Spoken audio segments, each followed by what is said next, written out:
Let's start बेटा, start कर रहे हैं। देखिए बेसिकली अकाउंटेंसी में बेटा जो बेसिक आप लोगों का बैकअप रहता है उसी के लिए क्लास रखी गई है।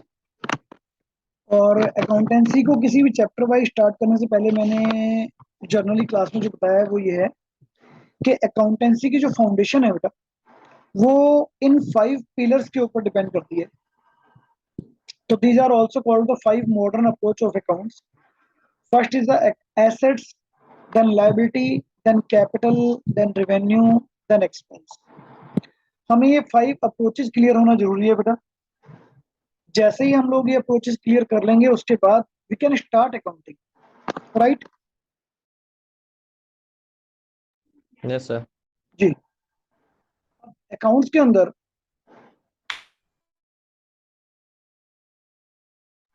अब अकाउंट्स के अंदर बेटा प्रीवियस क्लास में जैसे मैंने एग्जांपल दिया था, बताया था, आप में से किसी ने नहीं ज्वाइन किया तो मैं बताया था। ओवरऑल किसी भी बिजनेस में जितनी भी मॉनेटरी ट्रांजेक्शन होती है, पैसों के लेन देन, उन सबको कहीं ना कहीं हमें लिखना पड़ता है, रिकॉर्ड करना पड़ता है, सो डैट हम टाइम आने पर एक प्रॉपर प्रॉफिट को कैलकुलेट करने में कैपेबल हो। हम किसी भी बिजनेस में बच्चे प्रॉफिट कब निकाल पाएंगे, किसी भी बिजनेस में प्रॉफिट हम तब निकाल पाएंगे, फाइंड आउट कर पाएंगे, जब मुझे पहले ये क्लियरिटी होगी कि अल्टीमेट मेरे पूरे साल के कितना पैसा मनी आई है, इनफ्लो हुआ है, और कितना पैसा गया है, आउटफ्लो हुआ है। और इसके लिए मुझे जितने भी मॉनेटरी ट्रांजेक्शन है उनको कहीं ना कहीं रिकॉर्ड करना पड़ेगा, राइट? Isn't it? और उन्हीं को रिकॉर्ड करने के लिए अकाउंट्स को 5 हेड्स में, 5 भागों में डिवाइड किया जाता है, जो ये हमारे पार्ट्स। अभी आपको क्या करना है बेटा, अगर परफेक्शन चाहिए तो डेट मीन्स आपको इनका मीनिंग क्लियर होना चाहिए। क्लास के बाद ये रिकॉर्डिंग भी मैं आप लोगों के पास सेंड कर दूंगा, सो डेट आपको एक क्लेरिफिकेशन रहे कि हमने क्या पढ़ा है, अभी तक क्या किया है। तो ये एक तरह से अकाउंट्स की हमारी डिक्शनरी बनने जा रही है। एसेट्स में बेटा हमारे पास कुछ एसेट्स होती हैं। एसेट्स का मतलब क्या है कि आप अपने बिजनेस को चलाने के लिए, आप अपने बिजनेस को रन करने के लिए जो भी वैल्यूएबल आइटम इन्वेस्टमेंट करते हैं, valuable item, these are all called assets. For example बेटा, आपके बिजनेस में कैश, आपके बिजनेस में रखा गया बैंक, आपके बिजनेस में रखा गया इन्वेंट्री, आपके डेटर्स। बिजनेस में डेटर्स, आपके बिजनेस में बेटा बिल रिसीवेबल, आपके बिजनेस में रखा गया, हम लोग कह सकते हैं, प्रीपेड एक्सपेंस। स्टॉक। हाँ, मैं सबके बारे में बता रहा हूँ बेटा, बस एक सेकंड लीजिए। अनिशा, आपने कोई क्लास ली है क्या अभी? सर मैंने यहाँ की नहीं ली, बट मैं पहले एक ट्यूशन जाती थी तो मेरा ये हो रखा है। ओके ओके, राइट, ठीक है। तो एक्सपेंस लायबिलिटी वगैरह पता है बेटा? हाँ सर, एक्सपेंस तो वो होता है अगर हमें बिजनेस के लिए पैसा लगाना है तो वो एक्सपेंस हो गया। चलिए मैं एक ओवरऑल लिस्ट में देता हूँ आपको, सो डेट ना आपको थोड़ा सा देखिए, इसमें कुछ नया मिलेगा तो अच्छी बात है, मतलब ये क्लियरिटी करना जरूरी है बेटा हमारे लिए। देखिए ये जितने भी एसेट्स मैंने लिखी है ना, these are all called current assets. ये क्या है बेटा? हमारी करंट एसेट्स है। मैं इसको डिफरेंट कलर कर देता हूँ। करंट एसेट्स का मतलब होता है बेटा all the assets which can be converted into cash with in a period of 1 year, मतलब जिनकी लाइफ 1 साल से ज्यादा नहीं होती। अब इसके अंदर कैश क्या है बच्चे? कैश हमारे बिजनेस में जो भी मैंने कैश रखा हुआ है, सो डैट बिजनेस करने के लिए, चलाने के लिए, ट्रांजेक्शन्स करने के लिए, वो कैश है। अगर बिजनेस के नेम से बेटा फर्म में कोई अकाउंट खुलवाया है बैंक में, तो बैंक में भी कुछ मनी रखी होगी, वो बैंक है। तो कैश और बैंक क्या है? रेगुलर चेंज होता रहता है बिजनेस में, इसलिए करंट एसेट्स है। इन्वेंट्री, जिसको आप स्टॉक भी कह सकते हैं, particular all the things which are purchased by you for the purpose of resale. जो बेटा रीसेल करने के लिए आपने चीजें खरीदी हैं, जैसे मान लीजिए आपका गारमेंट्स का बिजनेस है, तो आपने बेटा गारमेंट्स बाई किया होगा शॉप के लिए, 2 लाख का, 5 लाख का, 10 लाख का, तो वो क्या है? इन्वेंट्री। आपका मान लीजिए बेटा मेडिकल शॉप है, तो आपने मेडिसिन फिल की होंगी, वो आपके लिए इन्वेंट्री हो गई बेटा। आपका मान लीजिए कॉस्मेटिक का बिजनेस है, तो आपने कॉस्मेटिक बाई की होंगी बेचने के लिए, तो वो आपके लिए इन्वेंट्री है। तो इन्वेंट्री का मतलब जो भी आपने गुड्स बाई किया है for the purpose of resale. Debtors and bill receivable. Debtors क्या है बेटा? डेटर्स का मतलब यहाँ पर है ऑल द देनदार। Person, all the customer who purchase goods from you on credit. आपके बेटा सारे कस्टमर जो आपसे क्रेडिट पर गुड्स को बाई करते हैं, खरीदते हैं, they are all called debtors, ये हमारे डेटर्स होते हैं बेटा। डेटर्स का सिंपल मीनिंग अगर हम यहाँ पर देखें तो देनदार, मतलब इन्होंने मुझे पैसा देना है। भाई बिकॉज इन्होंने मुझसे क्रेडिट पर परचेज किया है। बिल रिसीवेबल, बेटा बिल रिसीवेबल एक एग्रीमेंट होता है जिसके अंदर मैं ऑर्डर देता हूँ कि आप मुझे पैसा दोगे और आप इस पे साइन करके जाओगे। तो अगर मैंने मान लीजिए आपको गुड्स बेचा और मेरा ट्रस्ट है आपके ऊपर, तो बेटा मैं सिर्फ डेटर्स की कैटेगरी में आपको डाल सकता हूँ कि मैंने ट्रस्ट बेस पर ही आपको गुड्स बेच दिया और आप मुझे 10 दिन में, 20 दिन में, 1 महीने में पैसे दोगे। बट अगर मुझे लगता है अमाउंट काफी बड़ी है या मेरा ट्रस्ट कम है, तो मैं आपसे एक एग्रीमेंट साइन करा के रख लूंगा, तो उसको बिल रिसीवेबल कहते हैं। बट अल्टीमेट ये सारी चीजें हैं क्या बेटा? अल्टीमेट ये सारी चीजें हैं क्या? ये सारी की सारी जो चीजें हैं बेटा वो हमारे लिए एसेट्स हैं। क्यों? क्योंकि एज ए बिजनेसमैन इन सब पर मेरा राइट्स है, ये सब मेरा पैसा है, राइट। उसके बाद आता है प्रीपेड एक्सपेंस। प्रीपेड एक्सपेंस का मतलब क्या होता है बेटा? जब आप बिजनेस के अंदर कोई भी एक्सपेंस एडवांस में पे कर देते हैं, एडवांस में पे करने का मतलब जैसे मान लीजिए आपने शॉप का रेंट 6 महीने का एडवांस पे कर दिया, अब आने वाले 6 मंथ्स तक वो शॉप आपकी होगी, आपकी एसेट्स हो गई।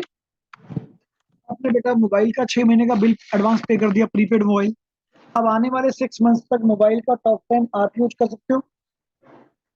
आपने अपने एम्प्लॉय को सैलरी दे दी 6 मंथ्स की एडवांस, तो आने वाले 6 मंथ्स में वो एम्प्लॉय आपके साथ काम करेगा, किसी और के अंडर नहीं जा सकता। तो ये है सारे हमारे prepaid expense, that means expenses paid in advance. और इसके बाद है एक्रूड इनकम बेटा। एक्रूड इनकम का मतलब क्या होता है? एक्रूड इनकम का मतलब होता है income due but not received. यानी कि ये इनकम ऐसी है जो मेरी आज की डेट में कंफर्म तो हो गई है, ड्यू हो गई है, बट अभी तक मेरे हाथ में पहुंची नहीं है, मेरे को मिली नहीं है।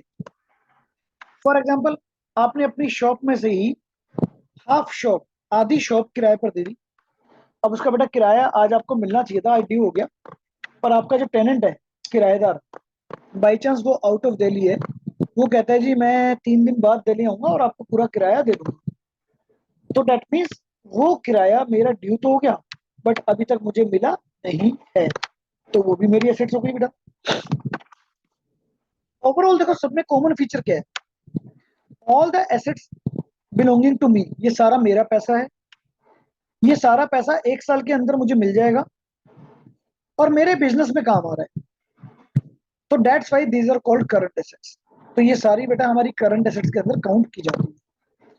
Cash, bank, inventory, debtors, bill receivable, prepaid expense, accrued income,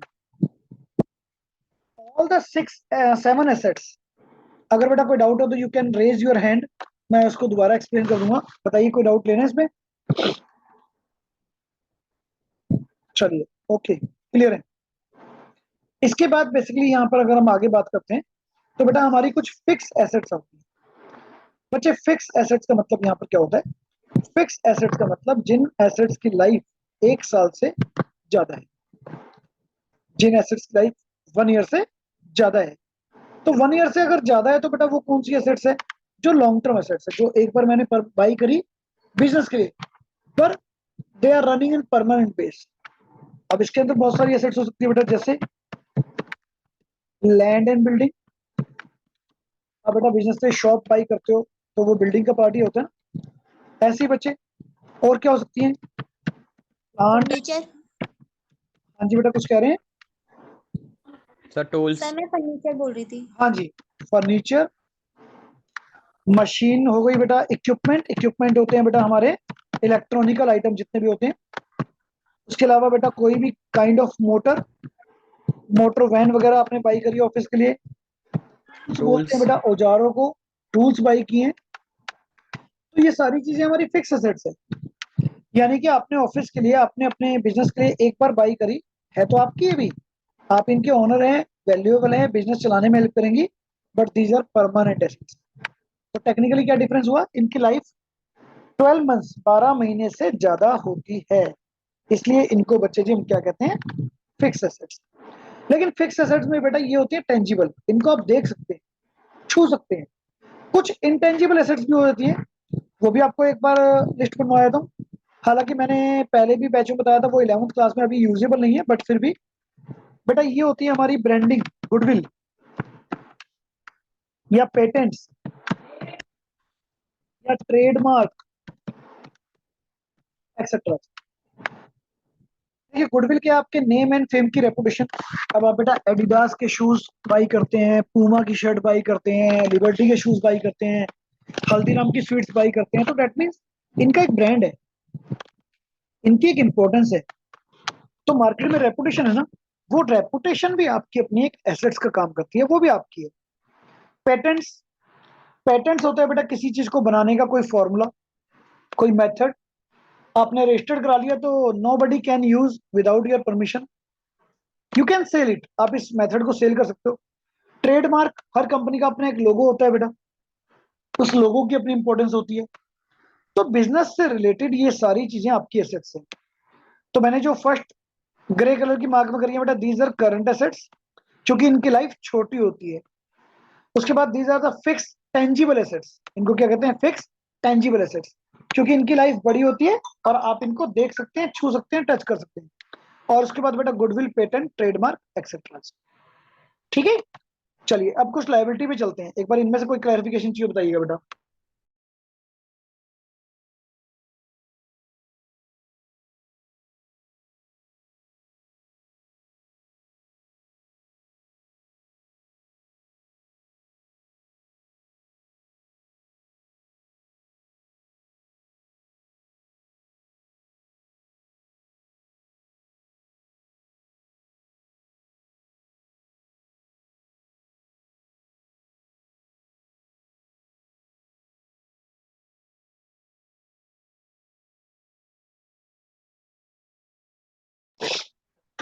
जी बेटा, कोई डाउट तो नहीं बेटा एसेट्स में, आगे बढ़े।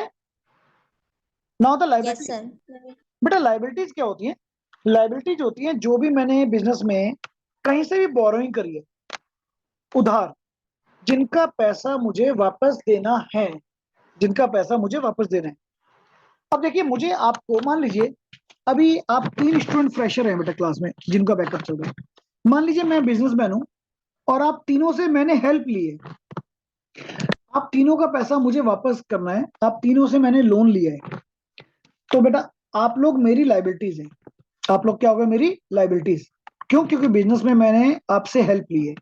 लेकिन हेल्प लेने का मेथड अलग अलग है, मुझे पैसा वापस करना है तो ठीक है, लेकिन आपने मेरी हेल्प कैसे करी, ये अलग अलग मेथड है। इसके अंदर बेटा फर्स्ट लाइबिलिटी हमारी आती है क्रेडिटर्स, देन बिल पेबल। अब इनका मतलब क्या है बेटा, देखिए मान लीजिए आप जो स्टूडेंट बैठे हैं उसमें से इशू से मैंने क्रेडिट पर गुड्स बाई किया। अब भाई मैं बिजनेसमैन हूं, मैं क्रेडिट पर बेचूंगा, पर बेटा खरीद भी तो सकता हूँ ना, बाई भी तो करूंगा टाइम आने पर। तो मैंने अगर गुड्स बाई किया तो दैट मीन्स इशू आप मेरे क्रेडिटर हो गए। आपसे मैंने क्या बाई किया, गुड्स बाई किया। पर गुड्स। बेटा है बड़ा सिंपल केस कि यहां पर मैंने आपसे गुड्स बाई किया, गुड्स क्या किया, बाई किया, किस पर, क्रेडिट पर। बट बेटा मैंने आपको देना तो पैसा ही है ना, तो आपने भी तो मुझे लोन ही दिया एक तरह से, भाई पैसों में नहीं दिया, पर मैंने आपसे सामान खरीदा उधार, तो है तो ये भी लोन। तो दैट मीन्स इस कैटेगरी को मैं कहूंगा क्रेडिटर। जैसे डेटर्स बेटा आपके देनदार थे, उनसे पैसा आपने लेना था, ऐसी क्रेडिटर आपके लेनदार हुए थे, यानी कि मैंने आपको पैसा इशू देना है। इसके बाद सपोज आप ही में से बेटा भूमि, भूमि से मैंने गुड्स बाई किया 2 लाख रुपए का। अब भूमि थोड़ा सा यहाँ पर कंफ्यूज है कि सर को मैं जानती तो होनी, 2 लाख रुपए का उधार दे दूं। तो भूमि ने क्या किया बेटा, एक एग्रीमेंट बनाया, एक बिल बनाया, एक तरह से लाइक ये एग्रीमेंट हुए थे और इस पर मेरे साइन करा लिए। ईशू ने भी मुझे गुड्स बेचा था क्रेडिट पर, भूमि ने भी बेचा, लेकिन ईशू ने सिर्फ ट्रस्ट पर बेच दिया कि सर ठीक है पेमेंट आप 10 दिन में दे देना, पर भूमि ने मुझसे एक एग्रीमेंट साइन करा लिया, तो उसको कहते हैं बिल पेबल। है तो दोनों ही लेनदार, दोनों ने मेरी हेल्प करी है ना बेटा, दोनों ने क्रेडिट पर गुड्स बेचा है मुझे, दोनों को मैंने पैसा वापस देना है, दोनों ने मुझे लोन दिया है, लेकिन दोनों का डिफरेंस क्या है? क्रेडिटर कौन हो गया? जिसने आपको क्रेडिट पर गुड्स बेचा है, और बिल पेबल एक एग्रीमेंट है बेटा, जिसमें मैंने कमिटमेंट किया कि आपको आपका पैसा वापस करूंगा। लेकिन दोनों ओवरऑल मेरे लिए लायबिलिटी है। इसके अलावा बेटा एक्सपेंस आउटस्टैंडिंग। एक्सपेंस आउटस्टैंडिंग का मतलब क्या हुआ बच्चे? आपकी शॉप का कोई भी खर्चा, आपका बिजली का बिल, पानी का बिल, आपकी शॉप का रेंट, आपकी शॉप की सैलरी, कोई भी खर्चा आउटस्टैंडिंग है भी। आउटस्टैंडिंग किसे कहते हैं बेटा? आउटस्टैंडिंग का मतलब हम यहाँ पर कहते हैं कोई भी खर्चा ड्यू तो हो गया बट नॉट येट पेड, अभी तक पे नहीं किया मैंने। अब मान लीजिए तनीषा से मैंने अपनी शॉप किराए पर ली और तनीषा को कहा, तनीषा जी मैं आपको रेंट अभी नहीं दे पाऊंगा, सॉरी, 4 महीने का रेंट ड्यू हो गया बेटा, करते करते 4 महीने का, पिछले 4 महीने का रेंट ही नहीं दिया मैंने। पर मैंने तनीषा से रिक्वेस्ट करी थी कि तनीषा आपको मैं ये 4 महीने का रेंट एक साथ दे दूंगा 2 महीने बाद। तो बेटा एक तरह से देखा जाए तो तनीषा ने मुझे लोन ही तो दिया है, बस उसने मेरी 4 महीने हेल्प करी है, बिना रेंट लिए किराए पर शॉप दे दी। तो बेटा ये क्या हो गया?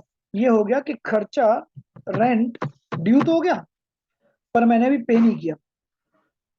तो what is this? This become my liability, ये मेरा उधार है। मतलब यहां पर तनीषा ने एक्सपेंस आउटस्टैंडिंग मुझे उधार दिया हुआ है, जो मुझे देना पड़ेगा उसको वापस। तो देखो क्रेडिटर ने मुझे गुड्स उधार दिया, बिल पेबल ने भी बेटा मुझे गुड्स उधार दिया, एक्सपेंसेस आउटस्टैंडिंग ने मुझे सर्विस उधार दे दी। है तो उधार ना, उधार वर्ड तो कॉमन है ना, इसलिए लाइबिलिटीज है बेटा। ऐसी इनकम इन एडवांस या इनकम रिसीव्ड इन एडवांस कह सकते हैं, इसको ज्यादा बेटर रहेगा। इसका मतलब क्या हुआ बेटा? इनकम रिसीव्ड इन एडवांस, भाई आपको कोई भी इनकम अभी तक कमाई नहीं है आपने, पर एडवांस ले लिया किसी से बिना काम किए, तो बेटा वो भी तो आपका एक तरह से लोन ही हो गया ना। आपने काम तो किया नहीं किसी के लिए, बट आपने एडवांस ले लिया जी। तो भाई आपने एडवांस क्यों लिया जब तक काम नहीं किया?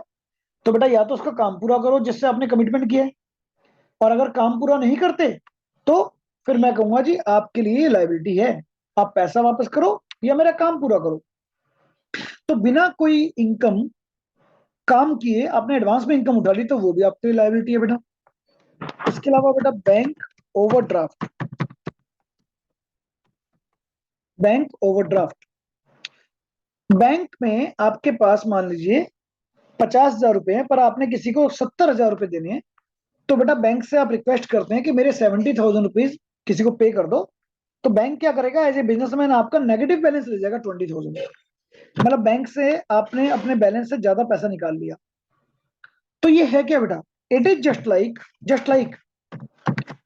Short term loan. ये लोन ही तो हो गया, बैंक से लोन मिला है ना बेटा आपको एक तरह से।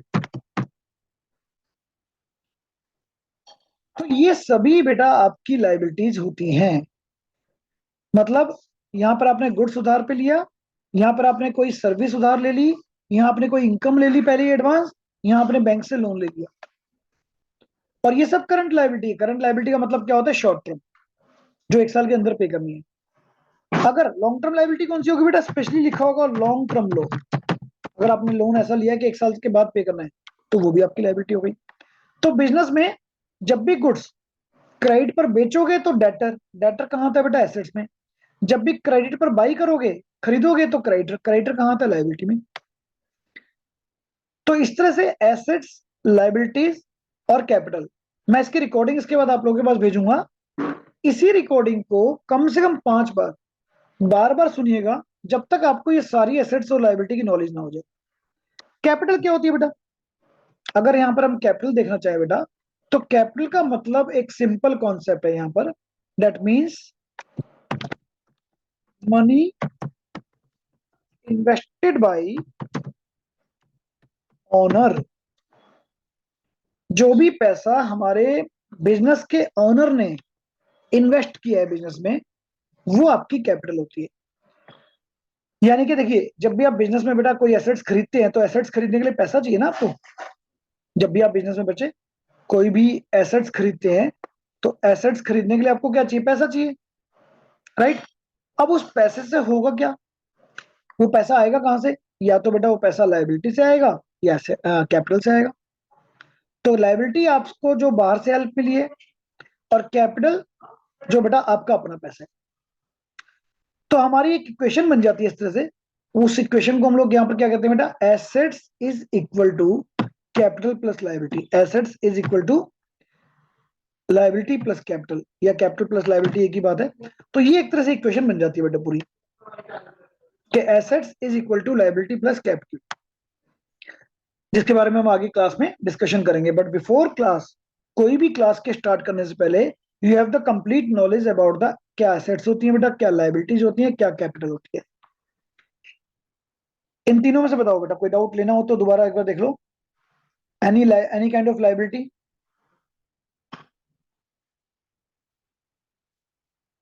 सर बैंक ओवरड्राफ्ट समझ नहीं आया थोड़ा सा। मैं दोबारा बता देता हूँ बेटा। देखो, बैंक ओवरड्राफ्ट का मतलब फिर आपको यहाँ पर बता रहा हूँ।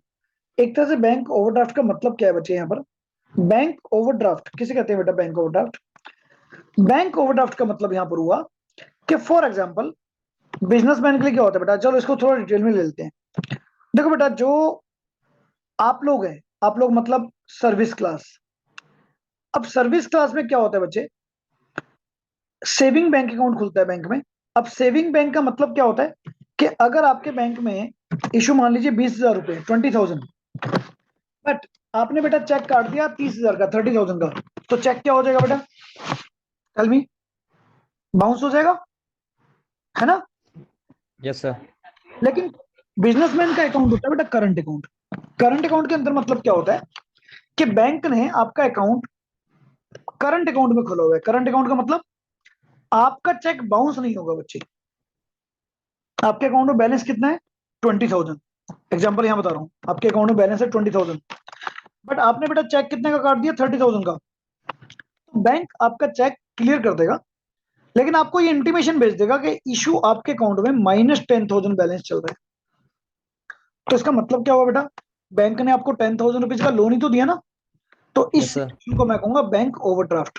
मतलब बैंक में जितना आपका पैसा था उससे ज्यादा आपने, ड्राफ्ट का मतलब निकालना, उससे ज्यादा पैसा निकाल दिया। तो बेटा बैंक ने आपको क्या दिया, एक तरह से लोन ही दिया ना। Short term loan. हाँ जी, यस तो ये सर। आपका लोन हो गया बेटा। जब आप नेक्स्ट टाइम पैसा जमा कराओगे तो बैंक उसमें से काट लेगा। तो ये आपका लोन हो गया बेटा एक तरह से। क्लियर? और कोई लायबिलिटी बेटा किसी को भी?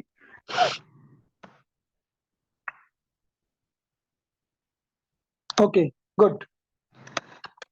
इसके बाद बेटा हमारे लिए जो आता है मेन कॉन्सेप्ट, वो क्या है बेटा, इसके बाद जो हमारा नेक्स्ट कॉन्सेप्ट आता है दैट इज रिवेन्यू। देखिए, रेवेन्यूज क्या होती है बिजनेस में, वो सारी इनकम, जो सारा रिसीट्स, पैसा जो आपको अपनी सर्विसेज या अपने गुड्स सेल करने के बदले में मिलता है। भाई आपकी गारमेंट्स की शॉप है, तो बेटा आप गारमेंट्स बेचोगे ना, तो गारमेंट्स बेचने से जो आपको पैसा मिलेगा वो आपकी रेवेन्यू है। गारमेंट्स के बेचने पे जो पैसा मिलेगा रेवेन्यू है। आपकी मेडिकल शॉप है, आपने मेडिसिन बेची, तो मेडिसिन मिलने से, बेचने से जो पैसा मिलेगा वो आपकी रेवेन्यू है। मतलब सेल ऑफ गुड्स, जो भी आपका गुड्स है बेटा वो आप बेचोगे तो उससे जो पैसा मिलेगा वो आपकी रेवेन्यू है। इसके अलावा बेटा आपने मान लीजिए अपना पैसा किसी को उधार दे दिया, तो उस पर आपको इंटरेस्ट मिलेगा ना, आपने अपनी सर्विस दी है, तो डेट मीन्स इंटरेस्ट रिसीव्ड। बच्चे ये भी आपकी रेवेन्यू हो गई।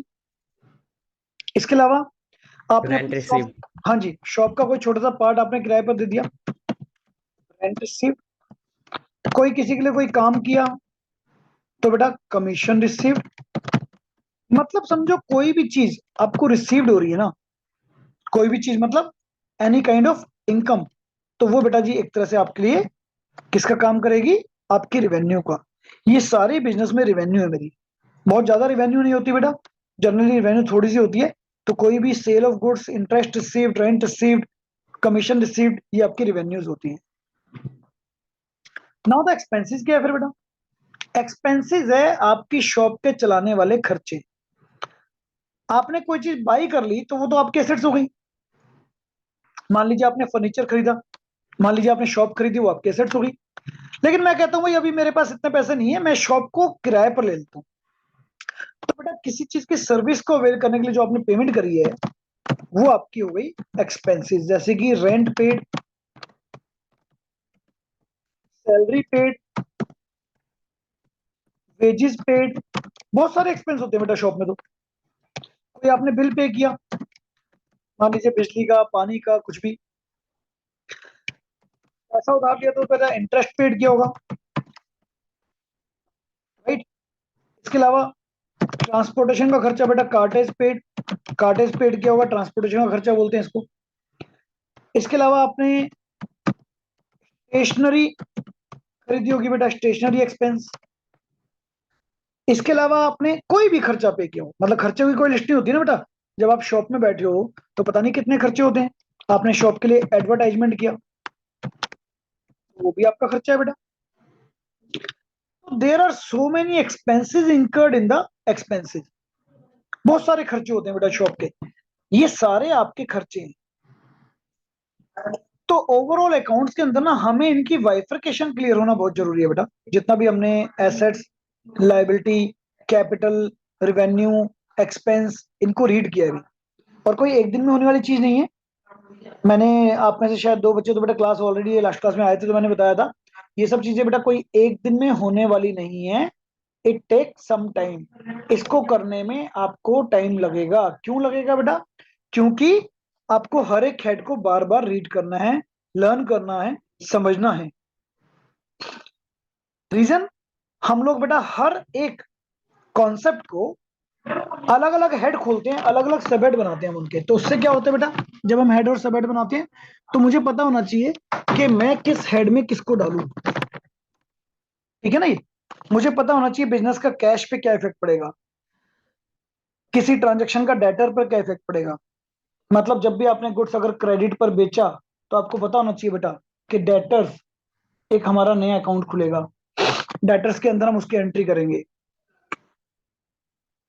जब भी आपने क्रेडिट पर कोई सामान बाई किया तो मुझे पता होना चाहिए क्रेडिटर्स, क्रेडिटर किसके अंदर आता है, लायबिलिटी के अंदर आता है, ठीक है ना। तो इस तरह से बेटा ये सारी चीजें जब ये क्लियरिटी हो जाएगी तो इसके बाद मैं आप लोगों को एक second level of lecture send करूंगा अपना, जिसके अंदर इनको इंप्लीमेंट करना बताया जाता है, सिखाया जाता है, जिसे हम अकाउंटिंग इक्वेशन के नाम से जानते हैं, ठीक है। तो अकाउंट्स में क्या है बेटा, हमारी बुक के अकॉर्डिंगली अगर हम देखें तो पहले 3 चैप्टर तो थ्योरेटिकल है, बट थ्योरी से पहले प्रैक्टिकल थोड़ा सा समझेंगे, तब जाके थ्योरी ज्यादा अच्छी, क्लियर, ज्यादा अंडरस्टैंडिंग आती है। ये हमारा मतलब एक तरह से एज टीचर सब लोगों का मानना होता है अकाउंट्स में कि प्रैक्टिकल अप्रोच के साथ थ्योरी ज्यादा अच्छी आएगी। एक बार देखो बेटा, इसमें से किसी भी हेड या सब हेड में कोई भी आपको दोबारा डाउट लेना हो, देखो प्लीज।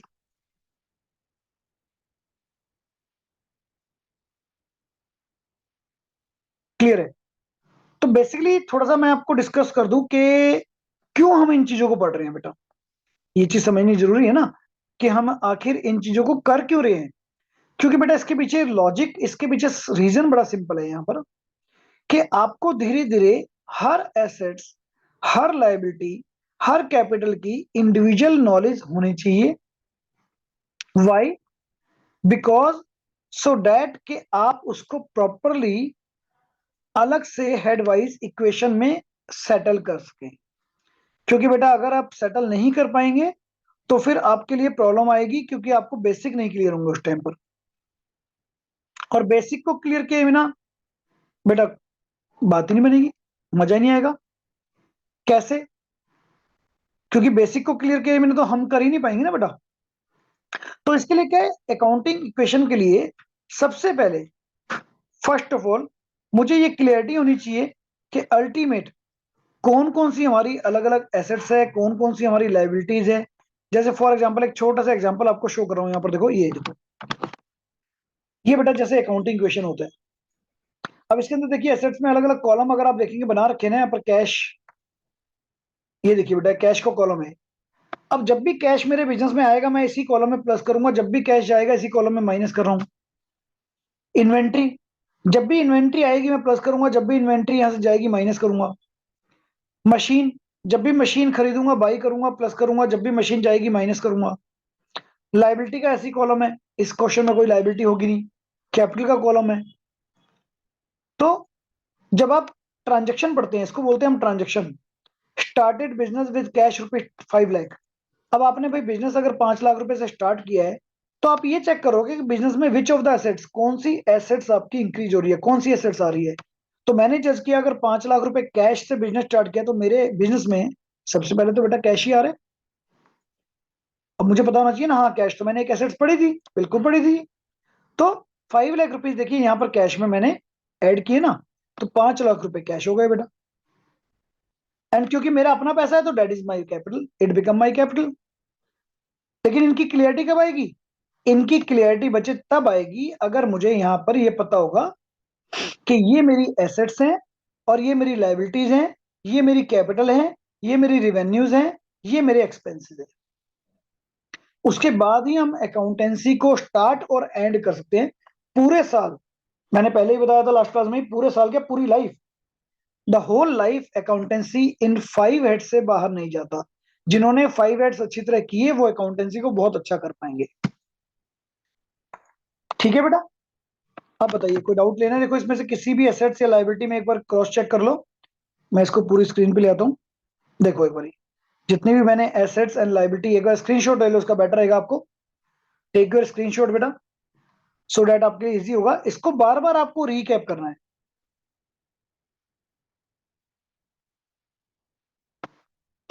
ठीक है, clear with all of you?